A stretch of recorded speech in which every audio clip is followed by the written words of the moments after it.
Chapter 1. Jack.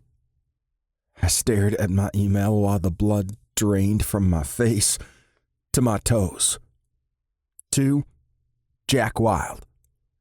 We regret to inform you your application for participation on the Raintree Arctic Ecology and Evolution Research Expedition was not successful. There was more to it than that. Probably. Bullshit explanations about how many qualified candidates had applied and how tough the competition had been, how hard it was selecting only one recipient for the honor. And I understood it all, of course I did. Graduate students from around the world had applied to go on the groundbreaking expedition. They couldn't take everyone. But I was devastated. Not getting the research fellowship meant having to go home to Dallas and listen to my mother complain about my denial of real-life responsibilities, and my father ask me yet again when I was going to stop fussing with that environmental nonsense and get a real job. "You look like you're going to hurl, dude," my cousin Haley said before popping a potato chip in her mouth. She was visiting Houston for the weekend to see a friend's art show and had stopped by my apartment to drop off a suit my mom had bought me, an interview suit. "What's up?" "I didn't get a spot on the research expedition this summer," I said, feeling numb.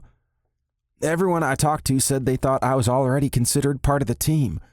My application was supposed to be a formality." She settled into the hand-me-down sofa my roommate had left behind when he'd moved out. If I didn't find another roommate soon, I was going to have to give up the lease and find a cheaper room to rent next semester.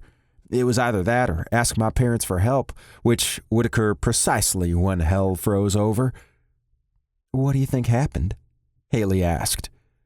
"I thought you were already working with the people leading the expedition." "I was. I am." Not only had I helped craft the grant proposal that was funding the expedition, but I'd also helped originate some of the research planned for the expedition. I was one of Dr. Raintree's favorite grad students. It didn't make any sense. The only person who hadn't seemed all that convinced had been my evolutionary biology professor. My stomach dropped. Professor Henry.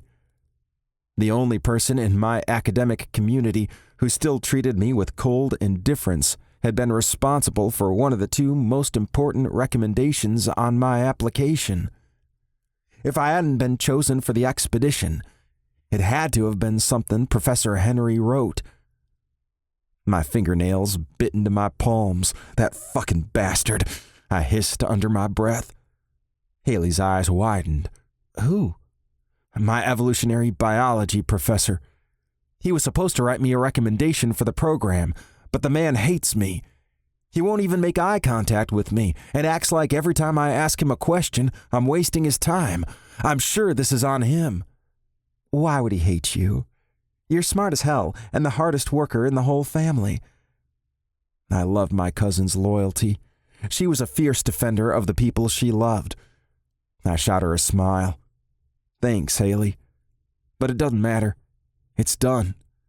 I can't argue with their decision without doing further damage to my reputation. And these are the researchers and professors who can hopefully get me a job after I finish my degree. Not to mention some of them will be on my thesis committee. I'm sure it'll be fine. I sighed. I was so fucking tired. I'd worked my ass off lately, holding down a full-time job as a lab technician while also pursuing a graduate degree. Because Barrington University wasn't cheap, I'd worked hard to try and get my degree completed as quickly as I could so I could rack up the least amount of debt possible. In case my parents were right and I couldn't make a go of this as a career. I shrugged. I was already feeling sorry for myself after taking my evolutionary biology final this morning. Even though I thought I did well, the professor's probably going to screw me on the grade. "Okay," Haley said, rolling the chip bag closed with a loud crinkle and sitting up. "You know what you need? Hug therapy."